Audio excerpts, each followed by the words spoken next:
Good morning friends. स्वागत है आपका हमारे यूट्यूब चैनल में।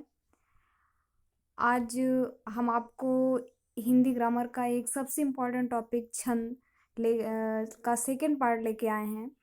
और इसको अगर आप लोग को पसंद आए तो ज़रूर लाइक और शेयर सब्सक्राइब ज़रूर करिएगा।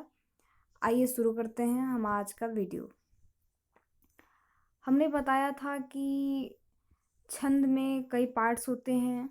उसका 5 पार्ट मैं आपको आपने पिछले वाले वीडियो में बता चुकी हूँ। आज छठा उसका है पार्ट है। छठा पार्ट होता है चरण। चरण प्रत्येक सब छंद में प्रायः 4 भाग होते हैं। प्रत्येक छंद में 4 भाग होते हैं जिन्हें चरण, पद या पाद कहते हैं। चरणों को अल्प विराम द्वारा अलग कर दिया जाता है।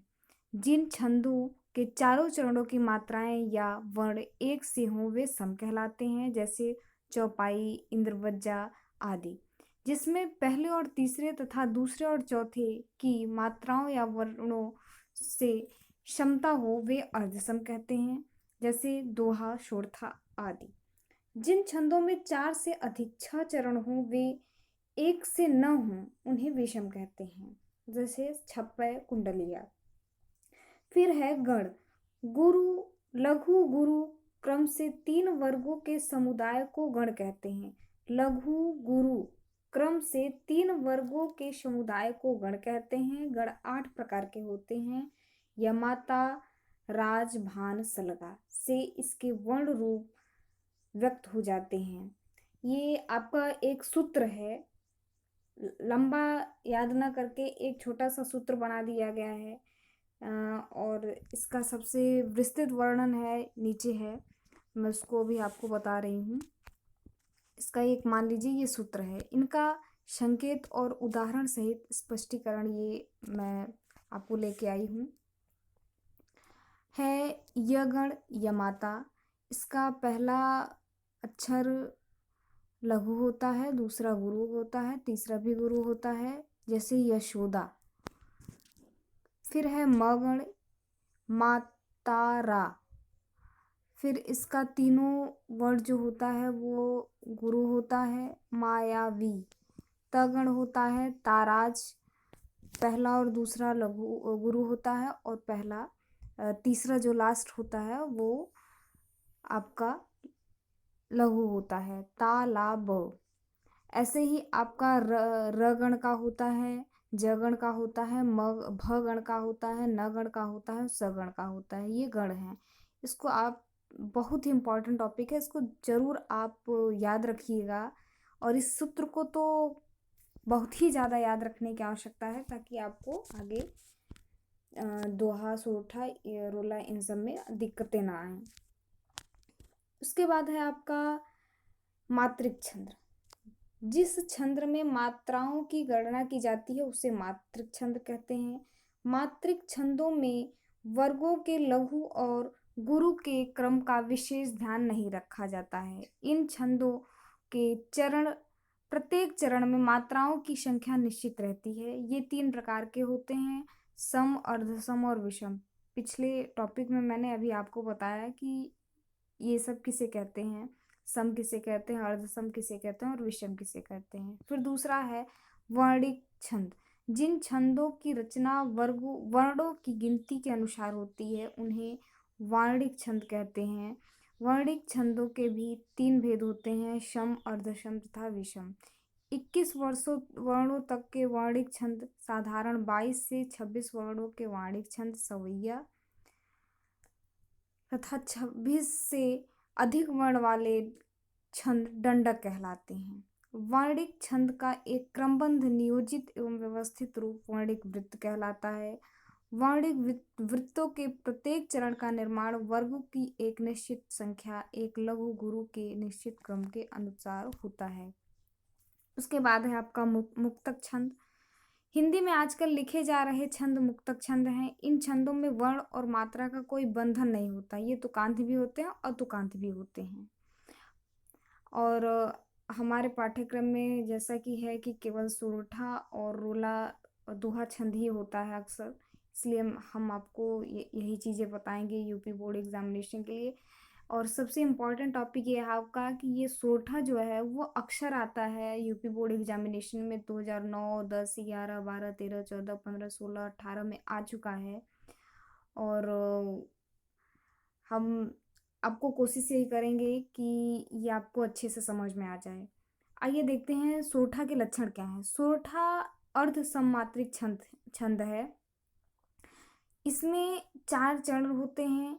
इसके प्रथम एवं तृतीय चरण में 11-11 मात्राएं होती हैं तथा द्वितीय एवं चतुर्थ चरण में 13-13 मात्रा होती है।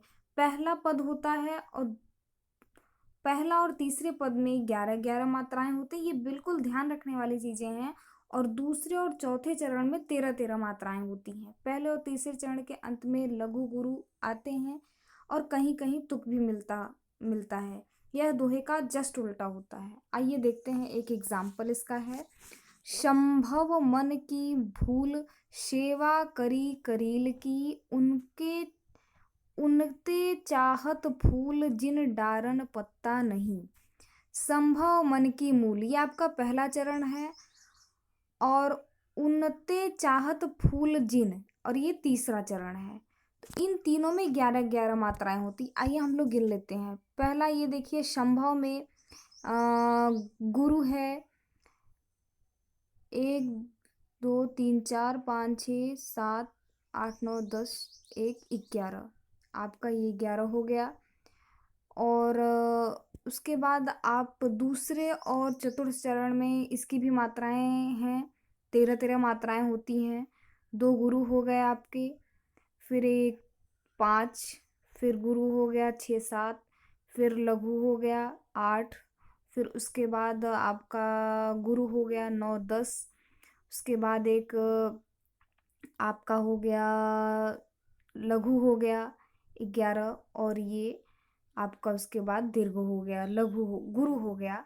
ये हो गया 13 मात्राएं। ऐसे ही आपका चौथे चरण में भी हैं। चौथा चरण है आपका जैसे जिन डारन पत्ता नहीं, इसकी मात्राएं गिन लीजिए।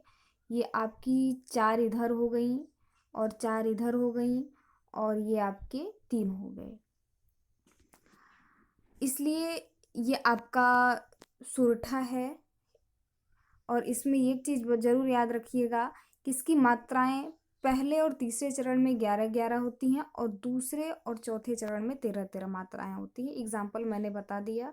अगर आपको एग्जाम्पल ना समझ में आए तो ज़रूर हमें कमेंट करके बताइएगा, हम आपको दूसरा एग्जाम्पल भी देंगे। फिर उसके बाद आपका हो गया रोला। इसका लक्षण होता है, यह 4 पंक्तियों वाला सम मात्रिक छंद है। इसमें 8 चरण होते हैं। प्रत्येक चरण में 11-13 के विराम यति से 24 मात्राएं होती हैं। आइए देखते हैं।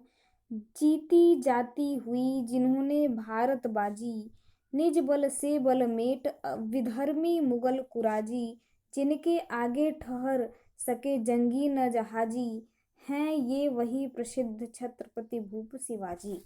ये आपकी देखिए हो गई। एग्जाम्पल है 11+13 पहला चरण में और दूसरा चरण में। पहले चरण में आपकी 11 मात्राएं हैं, 2, 2, 4, 2, 6, 2, 8, 9, 10, 11 हो गई। और आपको ये बता दें कि इसका आप कैसे पता करेंगे कि लघु कौन सी है, दीर्घ कौन सी है। तो ये आपका जो यस का आकार है वो आपका दीर्घाकार है, जिसे हम गुरु कहते हैं। और एक जो एक लाइन है 1 की साइड दिया हुआ है वो आपका लघु है। इसलिए इसे हम ऐसे ही गिनते हैं। और इसके देखिए सेकंड पार्ट में है, दूसरे चरण में है जिन्होंने। पहला है आपका 5, 6, 7, 8, 9, 10, 11, 12, 13। ये आपका हो गया पहला पूरा चरण। जो पहला और दूसरा चरण मिला के ये आपकी 24 मात्राएं हो गई। तो इसमें 11 और 13 के विराम से जो 24 मात्राएं होती हैं वो आपका रोला छंद होता है। और एक उदाहरण मैंने आपको एग्जाम्पल दे दिया है, इसका आप अपने से बना के हमें शेयर ज़रूर करिएगा कि आपको समझ में आया कि नहीं। हमारा यही वीडियो ख़त्म होता है।